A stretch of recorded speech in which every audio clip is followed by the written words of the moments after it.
বিসমিল্লাহির রহমানির রহিম। আসসালামু আলাইকুম। আশা করি সবাই ভালো আছেন। আমি আল্লাহর রহমতে আপনাদের দয়ায় ভালো আছি। সবাইকে ঈদুল আজহার অনেক অনেক শুভেচ্ছা জানিয়ে আজকে এই ভিডিওটি শুরু করতেছি। আজকে আপনাদের সাথে আমাদের ঈদুল আজহার দিনটি শেয়ার করব। আমরা কিভাবে নামাজে গেলাম, কিভাবে আমরা ইমাম সাহেব খুতবা দেন, এরপর আমরা কিরকম ব্যাক করলাম। যেহেতু আমাদের এদিকে সিলেটে বন্যা, যেহেতু আপনাদের সাথে আজকের এই কষ্টময় দিনটি শেয়ার করব, কারণ অনেক কষ্ট করে নামাজে যেতে হয়েছে। এরপরে আমাদের কুরবানি অনেক কষ্ট করে দিতে হয়েছে। এগুলো অনেক কষ্ট, কারণ বন্যার কারণে আমাদের রাস্তাঘাট ডুবানো। এখানে একটি নৌকা চলে আসলো, আমি নৌকায় করে আজকে নামাজে যাব।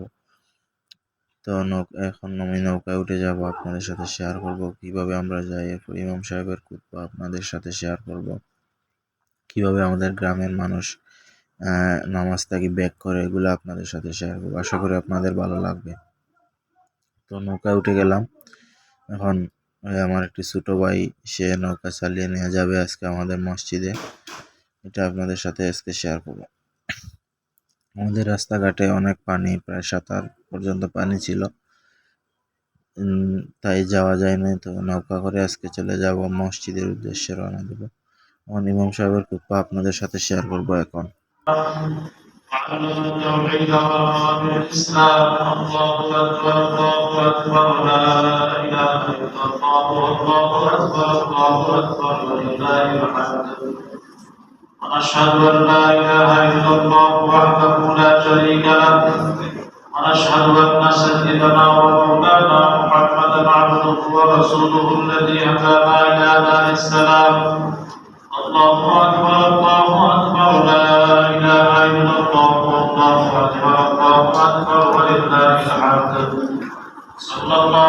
ইমাম সাহেবের খুতবা শেষে আমাদের আজকে ঈদুল আজহার নামাজ কমপ্লিট হলো। এরপর আমরা মসজিদের কিছু দৃশ্য আপনাদের সাথে তুলে ধরলাম। আমাদের মসজিদটি অনেক সুন্দর, নতুন কাজ করা হয়েছে, অনেক সুন্দর একটি মসজিদ। মানে এই কয়েকদিন আগে এগুলো কাজ করা হয়েছে, এগুলো আপনাদের সাথে শেয়ার করলাম। এরপরে প্রচুর বৃষ্টি হয়েছিল, অনেকেই ছাতা নিয়ে আসছে, অনেকে আবার ছাতা ছাড়া আসছে। মানে এই দৃশ্যগুলো আপনাদের সাথে শেয়ার করব। এখন মসজিদের বাইরের দৃশ্যগুলো আপনাদের সাথে শেয়ার করব, কিভাবে আমাদের গ্রামের মানুষ নামাজ শেষ করে বাড়ির দিকে ফিরে, এগুলো আপনাদের সাথে একটু দেখানোর চেষ্টা করব। কারণ এই দেখতে একটা স্মৃতি হিসেবে আমাদের কাছে থেকে যাবে, কারণ অনেক কষ্ট করে মানুষ নামাজ যাচ্ছে। এই যে আপনাদের সাথে শেয়ার করবো, এই নামাজ শেষ করে বৃষ্টিতে ছাতা দিয়ে বাড়িতে চলে যাওয়ার পরে কুরবানি শুরু করা, তো এগুলো অনেক কষ্টে আর কি, কষ্ট হয়েছিল যে আমাদের জন্য। এরপর আপনাদের সাথে শেয়ার করবো যে আমাদের রাস্তা দিয়ে কিরকম মানুষ যাতায়াত করছে। এই দেখেন আমাদের ওই পাশে একটা রাস্তা, এটা কোমরের মতো পানি, এগুলা আবার হাঁটুর উপরে পানি। অনেক মানুষ এরকম যে একটু কাপড় তুলে যেতেছিল, এবং অনেকে যেতে পারে না। আমাদের ওইখানে একটা নৌকা ছিল, আমাদের বাড়ি যারা তারা নৌকা করে বাড়িতে যাবে। তো সবাই ভালো থাকবেন। আজকে ঈদের দিনটা আপনাদের সাথে শেয়ার করলাম। যদি ভালো লাগে তবে সাবস্ক্রাইব করবেন। আসসালামু আলাইকুম রহমতুল্লাহি ওয়া বারাকাতুহু।